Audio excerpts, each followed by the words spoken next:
Gue nggak pernah percaya sama hal-hal mistis sebelumnya. Serius deh, gue selalu mikir kalau cerita hantu itu cuma karangan orang-orang yang suka mengada-ngada atau halusinasi orang yang lagi takut. Tapi apa yang gue alami waktu itu bikin gue nggak bisa tidur nyenyak, bahkan sampai sekarang. Gue masih suka bangun tengah malam, keringetan, mikirin kejadian itu. Kadang gue berharap ini cuma mimpi buruk, tapi sayangnya ini nyata. Dan sekarang, bubur ayam yang tadinya jadi sarapan favorit gue, udah nggak pernah lagi gue sentuh. Assalamualaikum warahmatullahi wabarakatuh. Sebelumnya saya mau berterima kasih buat kalian yang udah support, subscribe, dan like channel ini. Semoga dilancarkan semua urusan kalian dan dipermudah rezeki kalian. Amin. Nama gue Dimas. Jadi ceritanya sekitar 3 tahun yang lalu, gue tinggal di daerah Cipinang, Jakarta Timur. Rumah kontrakan sederhana, diapit sama 2 gang sempit yang jadi jalan tikus buat warga sekitar. Gue kerja di perusahaan swasta di daerah Kuningan, dan tiap pagi selalu berangkat jam 6 biar nggak kena macet parah.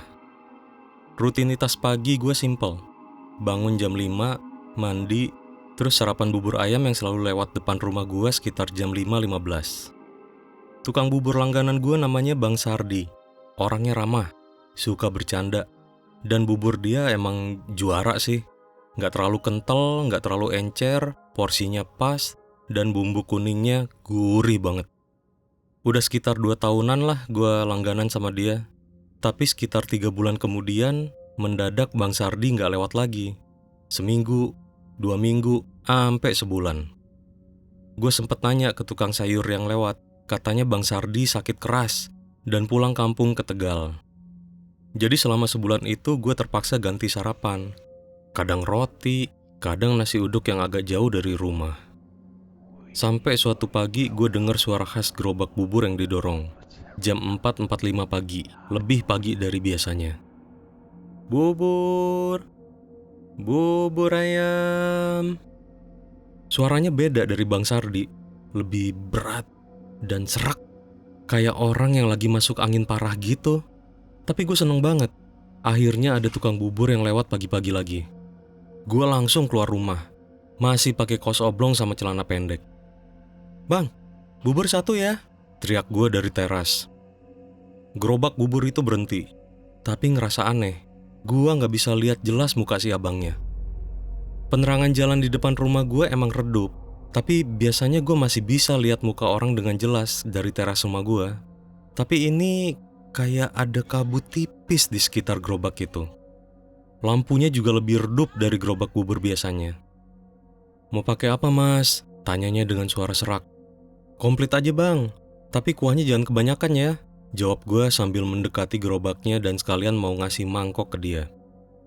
Begitu gue deket, gue baru sadar kalau gerobaknya beda banget dari gerobak bubur pada umumnya. Bentuknya lebih tinggi, warnanya coklat tua udah kusem, dan ada ukiran-ukiran aneh di bagian depannya. Lampunya juga bukan lampu Petromax kuning cerah, tapi lampu minyak biasa yang nyalanya merah redup. Gue sempet ragu, tapi ya udahlah, bubur tetap bubur kan. Mungkin dia tukang bubur baru yang gantiin Bang Sardi. "Aslinya dari mana, Bang?" tanya gue basa-basi. "Dari jauh, Mas," jawabnya singkat, tanpa ngeliat ke arah gue.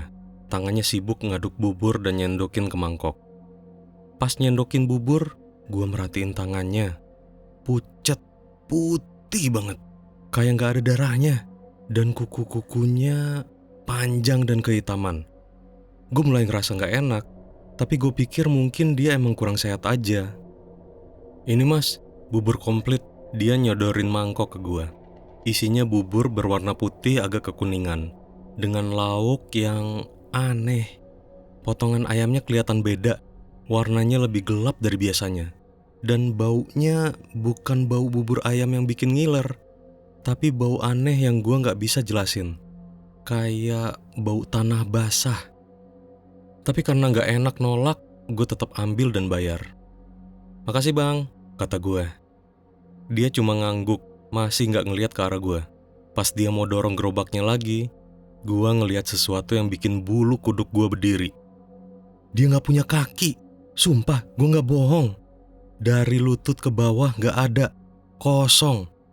Celana panjangnya kelihatan ngegelantung. Dan gerobaknya kayak bergerak sendiri, tanpa didorong. Gue diem di tempat, gak bisa ngomong, gak bisa teriak, bahkan napas aja susah. Tangan gue gemeter sampai buburnya hampir tumpah. Gue cuma bisa ngeliatin dia ngejauh. Gerobaknya bergerak tanpa suara. Padahal biasanya gerobak bubur itu berisik banget kalau didorong. Begitu dia belok ke gang kecil di sebelah rumah gue langsung lari masuk ke dalam rumah, ngunci pintu, dan ngebuang bubur itu ke tempat sampah, tanpa berani nyicipin. Jantung gue berdebar kenceng, dan gue bahkan gak berani ngeliat keluar jendela. Itu hari pertama gue ketemu sama tukang bubur tanpa kaki, dan nyeseknya bukan yang terakhir. Seminggu berlalu sejak kejadian itu. Gue berusaha ngelupain dan nganggep itu cuma halusinasi gue aja karena masih ngantuk. Mungkin kakinya emang gak ada, cuma kebetulan posisinya bikin gue gak bisa ngeliat. Mungkin gerobaknya punya roda yang bagus, makanya kelihatan kayak bergerak sendiri. Gue terus ngeyakinin diri gue sendiri dengan berbagai alasan logis. Tapi dalam hati, gue tahu apa yang gue lihat. Suatu hari bos gue minta gue lembur sampai malam. Jam 11-an malam baru bisa pulang. Jalanan Jakarta udah mulai sepi, dan gue naik ojek online sampai depan gang rumah gue. Dari mulut gang sampai ke rumah gue masih ada sekitar 100 meteran. Dan gue harus jalan kaki karena gang terlalu sempit buat motor. Gang itu remang-remang, cuma diterangi beberapa lampu dari rumah warga. Biasanya gue gak takut jalan sendirian malam-malam, tapi entah kenapa malam itu beda. Udara terasa lebih dingin, dan gue ngerasa kayak ada yang merhatiin. Sekitar 50 meter dari rumah, gue dengar suara itu lagi. Bubur, bubur ayam. Udah mau jam 12 malam, siapa tukang bubur yang jualan jam segini? Suara gerobak bubur itu terdengar dari belakang gue. Tapi anehnya, gak ada suara roda bergesekan dengan tanah. Gue gak berani nengok. Gue cuma bisa jalan cepet, hampir lari ke arah rumah gue. Mas, mau bubur lagi? Suara itu tepat di belakang gue. Deket banget. Kayak dia ngomong persis di kuping gue. Bulu-bulu di leher gue langsung berdiri semua. Kaki gue lemes, tapi gue maksa untuk terus jalan. Jangan nengok, jangan nengok, jangan nengok. Gue terus ngulang kata-kata itu dalam hati. Mas, buburnya masih anget loh. Kali ini, gue ngerasa ada hembusan napas dingin di leher gue. Gue gak tahan lagi. Gue langsung lari sekenceng-kencengnya. Gak peduli kalau gue kesandung atau nabrak sesuatu. Yang penting sampai rumah, sampai di tempat yang aman. Pas sampai di depan rumah, dengan tangan gemeter gue buka gembok pagar, masuk, dan langsung ngunci dari dalam. Napas gue ngos-ngosan, jantung gue jedak-jeduk kayak mau meledak. Dan di saat itulah, gue memberanikan diri buat ngeliat dari jendela ke arah gang. Di ujung gang sana, sekitar 30 meteran dari rumah gue, gerobak bubur itu berhenti. Lampunya yang redup menyala merah, menerangi sosok di belakangnya dengan cahaya menyeramkan. Si abang bubur berdiri di sana, atau lebih tepatnya, melayang. Matanya ngeliat langsung ke arah gue, dan kemudian perlahan-lahan, bibirnya yang pucat membentuk senyuman. Gue langsung masuk kamar, ngunci semua pintu dan jendela, dan sembunyi di balik selimut sampai pagi. Kayak di film-film, anak kecil ketakutan sama monster di balik lemari. Tapi monster gue nyata, dan entah kenapa dia sepertinya tertarik sama gue. Setelah kejadian malam itu, gue mulai nyari tahu tentang sosok tukang bubur tersebut. Gue tanya ke beberapa tetangga, tapi mereka bilang gak ada tukang bubur yang lewat dini hari. Tukang bubur yang biasa lewat di komplek gue namanya Bang Joko, dan dia mulai jualan jam 6 pagi, bukan jam 4 pagi, apalagi tengah malam. Karena penasaran, gue coba browsing tentang urban legend di Jakarta, khususnya di daerah Jakarta Timur. Gue nemu beberapa cerita tentang hantu-hantu lokal kayak kuntilanak, pocong, atau tuyul, tapi gak ada yang nyeritain tentang tukang bubur tanpa kaki. Suatu hari gue nyoba ngobrol sama Mang Udin, tukang parkir yang udah puluhan tahun kerja di daerah gue. Orangnya udah tua, umurnya mungkin sekitar 50-an akhir, tapi orangnya berjiwa muda dan asik. Dan konon dia banyak tahu tentang sejarah daerah ini. Mang, pernah dengar cerita tentang tukang bubur yang aneh nggak? Yang jualannya pagi buta atau malam-malam? Tanya gue hati-hati. Mang Udin langsung diem, tatapan matanya berubah serius, dan dia narik gue ke pojokan, jauh dari orang-orang yang lalu lalang. Lu lihat dia ya mas? Tanyanya dengan suara pelan. Jantung gue langsung deg-degan. Maksudnya siapa mang? Jangan pura-pura nggak tahu loh. Si Somad yang nggak punya kaki. Bulu tengkuk gue mulai berdiri. Jadi bener dia nyata. Iya mang, gue udah lihat dia 2 kali. Pertama pagi-pagi buta, kedua malam-malam pas gue pulang kerja. Mang Udin ngehela napas panjang. Dengerin mas, jangan pernah, sekali lagi, jangan pernah beli atau terima apapun dari dia. Emang dia siapa mang? Dulu, sekitar 30 tahun yang lalu, ada tukang bubur namanya Somad. Dia jualan di daerah sini, dikenal sama semua orang karena buburnya enak. Tapi dia punya kebiasaan jelek, suka nipu pelanggan. Mang Udin berhenti sebentar, seperti ragu melanjutkan ceritanya. Somad suka maksa pelanggan bayar lebih atau ngasih kembalian kurang. Sampai suatu hari dia nipu orang yang salah. Siapa mang? Dukun. Dukun dari kampung sebelah yang terkenal sakti. Si Somad ini punya utang banyak sama si dukun. Katanya buat modal usaha. Tapi pas udah jatuh tempo, bukannya bayar, dia malah ngasih bubur tiap hari ke si dukun sebagai ganti bayaran. Awalnya si dukun masih mau nerima, tapi lama-lama dia tahu kalau Somad nyampur bahan-bahan murah dan busuk di bubur buat dia. Padahal ke pelanggan lain pakai bahan bagus. Puncaknya pas anak si dukun makan bubur itu dan sakit parah sampai masuk rumah sakit. Bukannya minta maaf, si Somad malah nuduh si dukun ngada-ngada dan malah minta tambahan duit buat bubur spesial yang katanya bisa nyembuhin anaknya. Padahal jelas-jelas bubur dia yang bikin sakit. Terus, ya tuh dukun marah besar. Dia kutuk Somad. Katanya, lu akan jualan bubur selamanya. Gak akan pernah bisa berhenti. Dan kaki lu bakalan hilang biar lu ngerasain gimana susahnya hidup tanpa bisa jalan normal. Gua terdiam, mencerna cerita Mang Udin. Besoknya, Somad ditemukan meninggal di gerobak buburnya. Banyak versi sih. Ada yang bilang kecelakaan, ketabrak truk pas lagi dorong gerobaknya nyeberang jalan. Yang aneh, mayatnya tuh utuh, cuma kakinya hilang. Kedua kakinya putus, tapi gak ada yang tahu kemana kakinya pergi. Gak ada darah, gak ada bekas, kayak kakinya emang gak pernah ada. Terus sekarang dia gentayangan. Mang Udin ngangguk pelan. Dia masih jualan bubur, nyari pelanggan. Tapi bubur yang dia jual bukan bubur biasa mas. Maksudnya, konon bubur itu dibuat dari bagian tubuh orang. Dari orang-orang yang udah beli buburnya dan makan.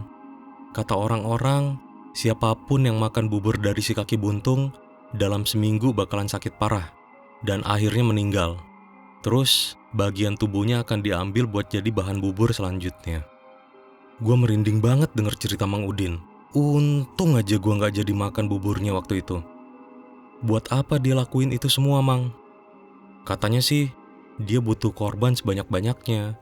Setiap korban yang didapat, kakinya tumbuh sedikit demi sedikit. Dia percaya kalau udah dapat 100 korban, kakinya bakalan utuh lagi. Dan dia bisa terbebas dari kutukan. Terus, gimana cara ngindarin dia? Dia udah tahu rumah gua. Mang Udin terdiam, tatapannya menerawang jauh.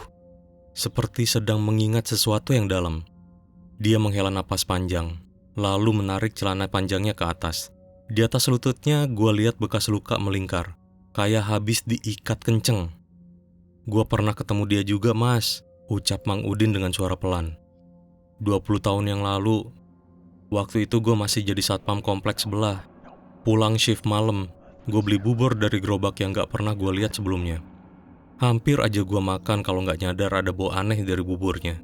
Mang Udin menyentuh bekas luka di kakinya. Matanya seperti kembali ke masa itu. Seminggu setelah itu, gue mulai mengalami hal-hal aneh. Tanda merah muncul di kaki gue. Kaki gue kadang kesemutan, kadang dingin kayak es. Dan tiap malam, gue selalu dengar suara gerobak bubur lewat depan rumah. Padahal gak ada yang jualan. Terus, Mang ngapain buat ngindarin dia? Tanya gue penasaran.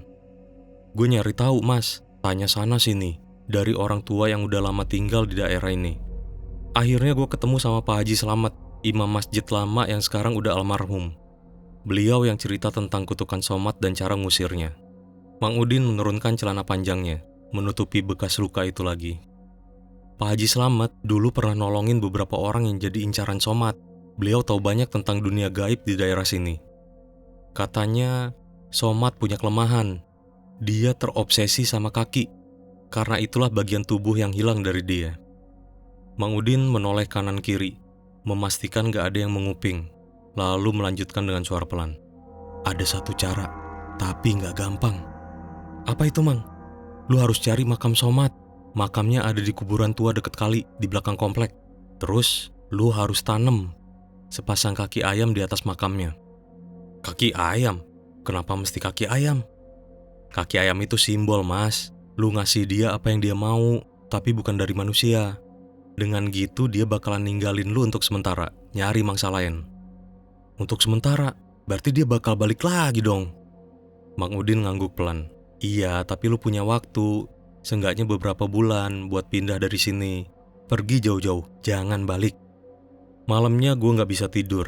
Cerita Mang Udin terus muter di kepala gue. Gue takut, tapi juga penasaran. Bener gak sih semua itu? Atau jangan-jangan Mang Udin cuma nakut-nakutin gue doang? Tapi gue udah lihat sendiri tukang bubur tanpa kaki itu. Gue udah ngerasain sendiri aura mencekam di sekitarnya. Dan gue gak mau jadi korban selanjutnya. Besoknya, gue mutusin buat nyari makam Somad. Kuburan tua yang dimaksud Mang Udin ternyata gak jauh dari rumah gue. Cuma sekitar 15 menit jalan kaki, melewati kompleks perumahan, terus ke arah kali yang hampir kering. Di pinggir kali ada area kuburan muslim yang udah jarang dirawat. Rumputnya tinggi, batu nisannya banyak yang udah rusak atau tertutup lumut. Gue datang siang-siang, sekitar jam 2, pas matahari masih terik. Gue gak mau ambil resiko datang ke kuburan pas sore atau malam. Lagian, gue cuma mau observasi dulu, nyari tahu di mana makam si Somad ini. Pas sampai di kuburan, gue ngerasa agak bingung. Ada ratusan makam di sana, dan gue gak tahu mana makam Somad. Gue coba keliling, baca nama-nama di batu nisan yang masih kebaca. Kebanyakan nisannya udah tua, tahun meninggalnya sekitar tahun 70-an atau 80-an. Setelah setengah jam nyari tanpa hasil, gue memutuskan untuk istirahat dulu di bawah pohon besar di tengah kuburan. Cuaca panas bikin gue keringetan dan haus. Pas lagi duduk-duduk, tiba-tiba ada bapak-bapak tua yang datang. Dia bawa cangkul kecil dan ember, kayaknya mau bersihin makam. Nyari siapa, Mas? Tanyanya ramah. Gue ragu mau jawab jujur apa enggak. Takutnya dia nganggap gue aneh atau malah takut sama gue. Tapi akhirnya gue jawab juga.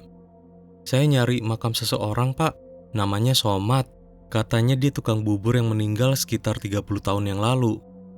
Bapak itu diem sebentar.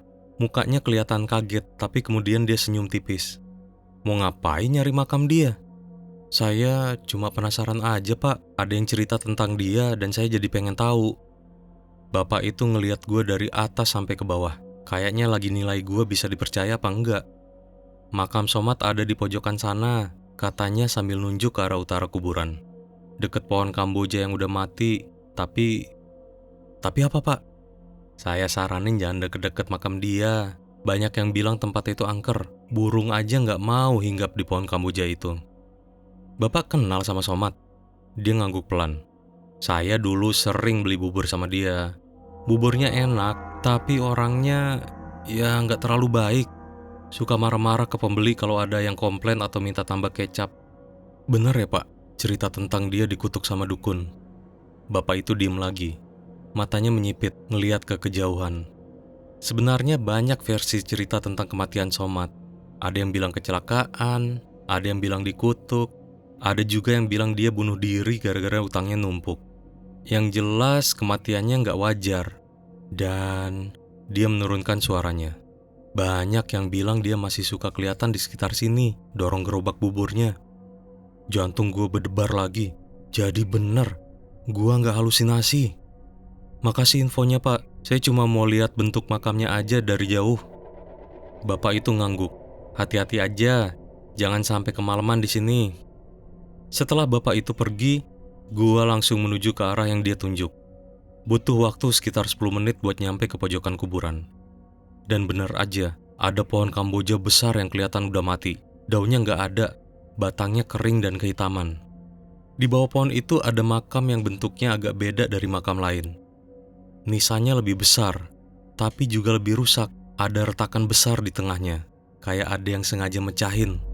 Dan yang bikin gue merinding, Di sekitar makam itu nggak ada rumput yang tumbuh. Tanah di sekitarnya hitam, kayak abis kebakar. Padahal makam-makam lain di sekitarnya ditumbuhin rumput liar. Gue masih berdiri sekitar 5 meteran dari makam. Nggak berani terlalu deket. Dari jarak segitu gue bisa lihat samar-samar ada tulisan di nisannya. Somad bin Abdullah, wafat 1992. Makamnya benar-benar kelihatan terbengkalai, kayak nggak ada yang berani ngurus. Tiba-tiba gue ngerasa ada yang aneh. Meskipun siang bolong dan matahari masih terik, udara di sekitar makam itu terasa dingin. Kayak ada AC raksasa yang nyala. Dan sumpah, gue bisa nyium bau bubur. Samar-samar tapi jelas itu bau bubur ayam. Tanpa sadar gue mundur beberapa langkah. Insting gue bilang ini gak bener. Gue udah dapat info yang gue butuhin. Sekarang waktunya cabut. Pas gue balik badan dan mulai jalan cepet keluar dari kuburan, gue ngerasa ada yang ngikutin gue. Langkah kaki. Atau mungkin lebih tepatnya suara gesekan. Kayak ada yang nyeret sesuatu di tanah. Gue gak berani noleh. Gue terus jalan, makin lama makin cepet. Sampai akhirnya gue lari keluar dari area kuburan. Baru setelah sampai di jalan raya, dengan banyak orang dan kendaraan lewat, gue berani noleh ke belakang. Gak ada siapa-siapa. Tapi gue yakin, ada sesuatu yang tadi ngikutin gue dari kuburan. Malam itu gue mimpi buruk. Mimpi gue lagi makan bubur, dan pas gue lihat ke mangkok, isinya bukan bubur, tapi sepasang kaki manusia yang dicincang halus. Besoknya, gue memutuskan untuk beli sepasang kaki ayam segar dari pasar tradisional dekat rumah. Gue gak nyangka ternyata gue beneran ngelakuin ini. Sebagian dari diri gue masih gak percaya sama cerita Mang Udin, tapi sebagian lagi, gue udah terlalu takut buat gak ngelakuin apa-apa. Rencananya gue mau ke makam Somad malam ini juga. Mang Udin bilang ritualnya harus dilakuin pas tengah malam, antara jam 11 malam sampai jam 1 pagi. Gue udah nyiapin segalanya. Senter, kaki ayam dalam plastik, dan baju serba hitam biar gak terlalu kelihatan kalau ada yang ngeliat gue di kuburan. Sambil nunggu malam, gue coba cari-cari info lagi tentang Somad, tukang bubur tanpa kaki di internet. Gak banyak yang bisa gue temuin, cuma ada satu postingan di forum yang kayaknya udah lama banget gak ke-update. Ceritanya mirip dengan yang Mang Udin ceritain, tapi ada beberapa detail tambahan yang bikin gue makin ngeri. Di postingan itu nyebutin kalau Somad gak cuma ngambil bagian tubuh korbannya buat dijadiin bubur, tapi juga mengumpulkan korbannya. Maksudnya arwah orang-orang yang udah makan buburnya dan mati. Jadi kayak tawanan Somad, mereka ikut gentayangan sama dia, bantuin dia nyari korban baru. Gua jadi kepikiran, jangan-jangan selama ini Somad gak sendirian. Mungkin ada arwah-arwah lain yang ngikutin dia, termasuk pas di kuburan kemarin. Pikiran itu bikin gue makin takut, tapi juga makin yakin kalau gue harus ngelakuin ritual ini. Gue gak mau jadi salah satu koleksi Somad. Jam 11 malam, gue berangkat ke kuburan. Jalan ke kuburan sepi banget. Sesekali ada motor lewat, tapi kebanyakan jalannya kosong. Bulan purnama yang terang jadi satu-satunya penerangan selain lampu jalan yang remang-remang. Selama jalan, gue terus ngerasa kayak ada yang ngawasin. Gue sering noleh ke belakang, tapi gak ada siapa-siapa. Cuma perasaan gue aja mungkin. Atau mungkin gue udah paranoid parah kali ya. Pas sampai di kuburan, keadaannya beda banget dari siang kemarin.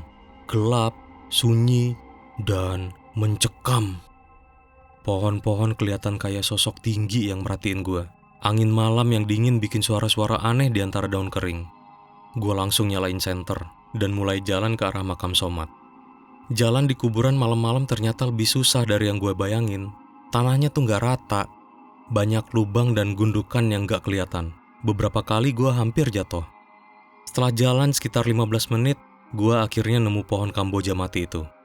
Makam Somad kelihatan lebih serem di malam hari. Batu nisannya kayak ngeluarin bayangan aneh.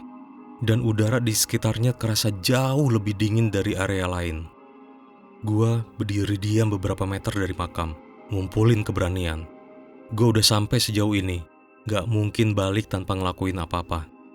Dengan tangan gemeter, gue ngeluarin kaki ayam dari plastik. Baunya amis, bikin gue agak mual. Tapi gue harus ngelakuin ini. Pelan-pelan gue mendekati makam. Jantung gue dak-dikduk kenceng banget. Kaki gue lemes, tapi gue tetap jalan. Pas udah deket, gue berlutut di samping makam. Sesuai instruksi Mang Udin, gue harus gali lubang kecil di atas makam, terus tanam kaki ayamnya di sana. Gue mulai gali tanah pakai tangan. Tanahnya keras dan dingin. Gue butuh beberapa menit buat bikin lubang yang cukup dalam, mungkin sekitar 20 cm. Selama gue gali, gue ngerasa ada sesuatu yang aneh. Suara-suara di sekitar gue jadi makin pelan, sampai akhirnya hening total. Bahkan suara jangkrik atau katak yang tadinya kedengeran, sekarang gak ada sama sekali. Setelah lubangnya cukup, gue taruh pasang kaki ayam itu ke dalamnya. Masih sesuai instruksi Mang Udin, gue tutup lubangnya sambil baca doa yang dia ajarin. Somad bin Abdullah, terimalah persembahan ini. Sepasang kaki buat kamu yang gak punya kaki. Ambil ini dan pergilah. Jangan ganggu saya lagi. Gue ulangi doa itu 3 kali, sambil nutupin lubang dan gue pukul-pukul tanahnya biar padat. Pas baru selesai, tiba-tiba angin kenceng banget bertiup ke arah makam. Dingin, menusuk kulit sampai ke tulang. Senter gue mendadak mati, padahal baterainya baru. Dan di tengah kegelapan itu, gue denger suara itu lagi. Bubur, bubur ayam. Jantung gue berhenti. Suara itu datang dari belakang gue, dekat banget. Gue gak berani noleh. Tangan gue gemetar banget. Napas gue ngap-ngapan. Makasih buat kakinya, Mas. Suara itu berbisik tepat di kuping kanan gue. Gak pakai mikir lagi, gue langsung lari sekenceng-kencengnya. Gak peduli gelap, gak peduli gue kesandung berkali-kali. Jatuh, bangun. Pokoknya mesti kabur dari situ. Selama gue lari tunggang langgang, gue dengar suara tawa yang aneh mengikuti gue dari belakang. Kadang deket, kadang jauh. Kadang dari kiri, kadang dari kanan. Kayak dia mainin gue. Entah gimana caranya, gue berhasil sampai ke jalan raya. Gue terus lari sampai ke rumah, masuk dan ngunci semua pintu. Malam itu gue gak bisa tidur sama sekali. Gue cuma duduk di pojokan kamar, ngeliatin jendela. Takut kalau tiba-tiba ada wajah pucat nongol di sana. Seminggu berlalu setelah ritual di kuburan itu. Anehnya, gue gak lihat lagi tukang bubur tanpa kaki. Gak ada suara bubur di pagi buta atau tengah malam. Gak ada gerobak bubur yang lewat. Awalnya gue pikir ritual itu berhasil. Somad udah pergi, ninggalin gue sendiri. Mang Udin bilang persembahan kaki ayam cuma bisa ngusir dia untuk sementara.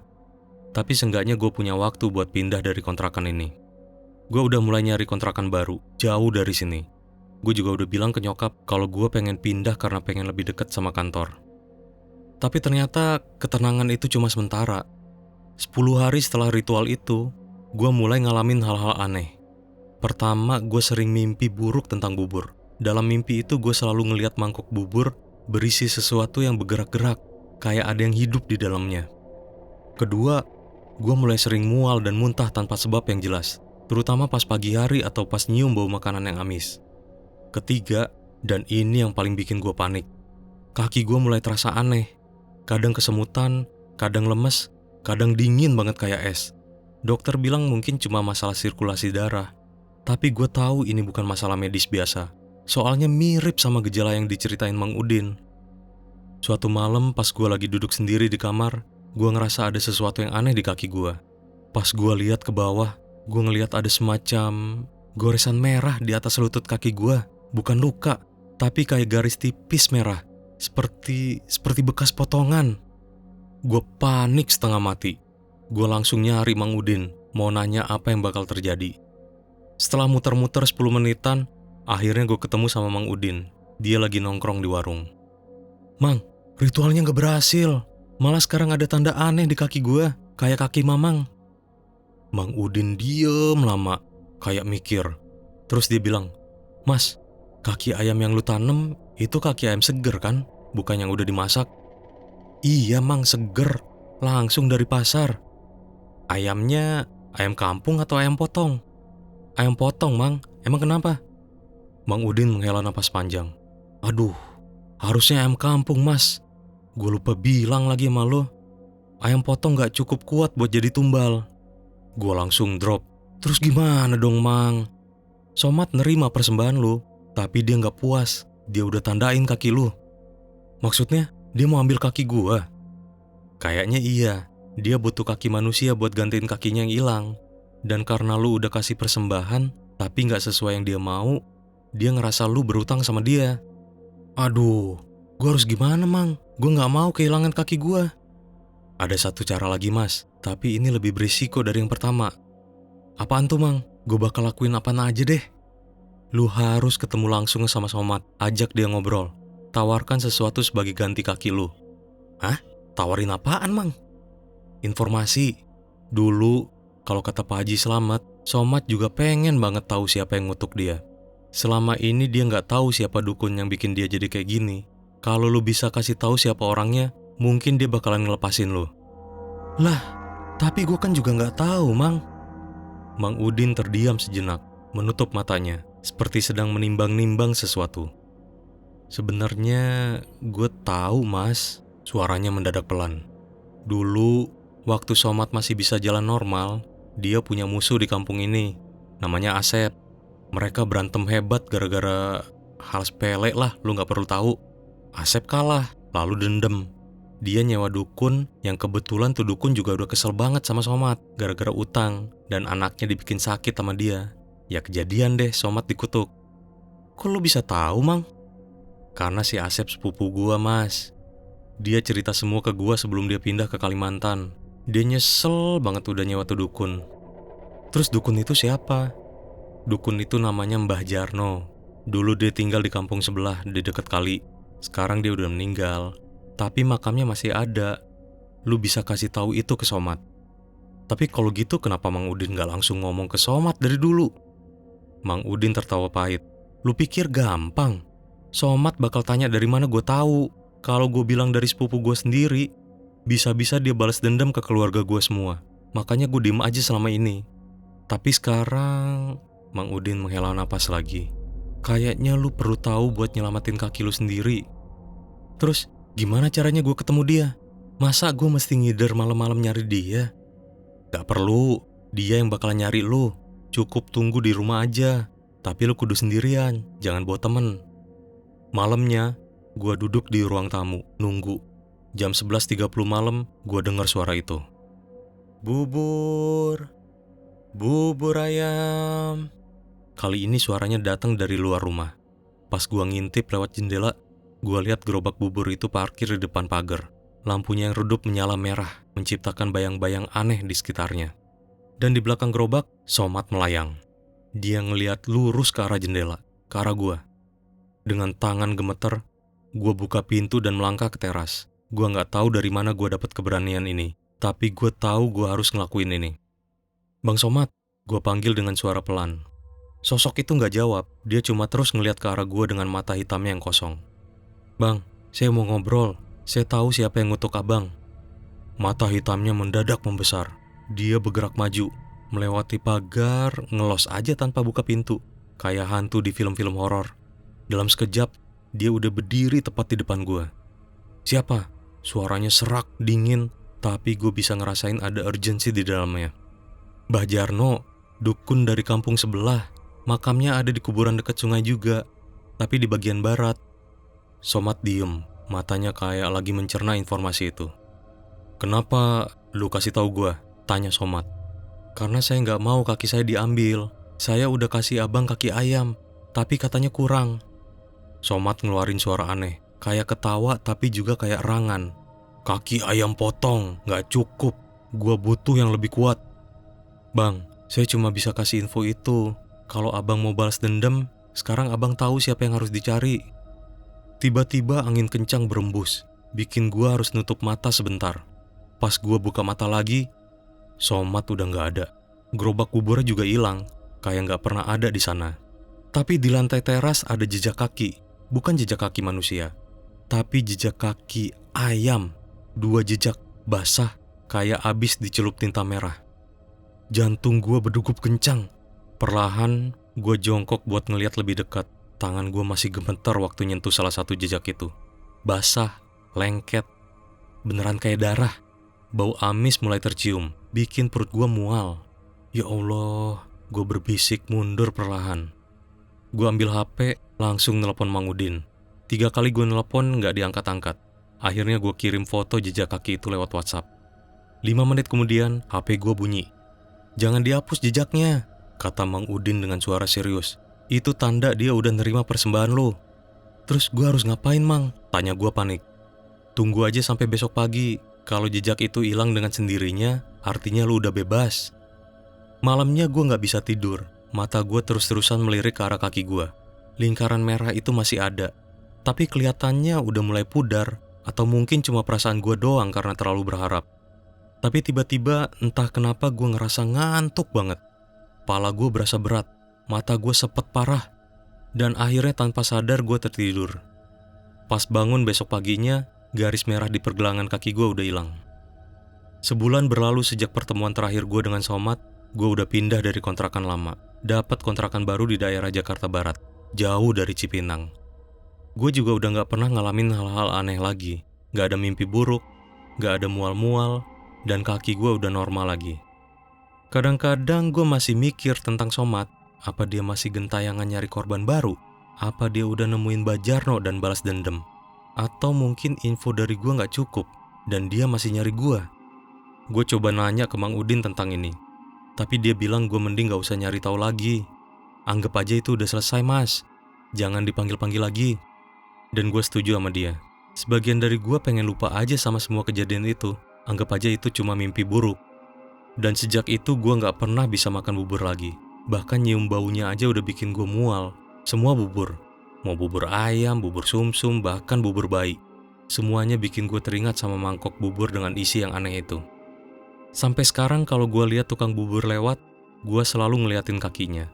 Mastiin kalau dia punya dua kaki yang normal, yang napak ke tanah, dan bukan Somad. Cerita ini mungkin kedengaran gak masuk akal buat sebagian orang. Mungkin ada yang mikir gue cuma ngalamin halusinasi berat, atau terlalu banyak nonton film horor. Tapi gue tahu apa yang gue lihat, apa yang gue alamin. Dan kalau lu lagi jalan malam-malam di Jakarta, terutama di daerah Cipinang, Jakarta Timur, dan lu dengar suara bubur, bubur ayam, dengan suara yang gak wajar dan kaki kelihatan gak napak, jangan pernah, sekali lagi jangan pernah beli atau terima apapun dari dia. Kecuali kalau lu mau jadi bagian dari bahan bubur dia. 3 tahun berlalu sejak kejadian itu. Gue udah pindah dari Jakarta, sekarang tinggal di Bandung. Hidup gue udah normal lagi, dan cerita tentang tukang bubur tanpa kaki itu udah jadi kayak mimpi jauh buat gue. Sampai suatu pagi, pas gue lagi nge-scroll HP, gue nemu berita kecil. Berita tentang penemuan mayat di daerah Jakarta Timur. Yang jadi perhatian gue, mayatnya tuh lengkap, kecuali kakinya yang gak ditemukan. Gue langsung tutup tuh HP, terus gue matiin. Mungkin Somad akhirnya dapet apa yang dia mau. Tapi kadang gue masih suka mikirin, apa kutukan itu benar-benar udah berakhir? Atau malah berpindah? Dan kadang, pas lagi sendirian di malam yang sepi, sumpah deh, gue bisa denger sayup-sayup dari kejauhan. Bubur, bubur ayam.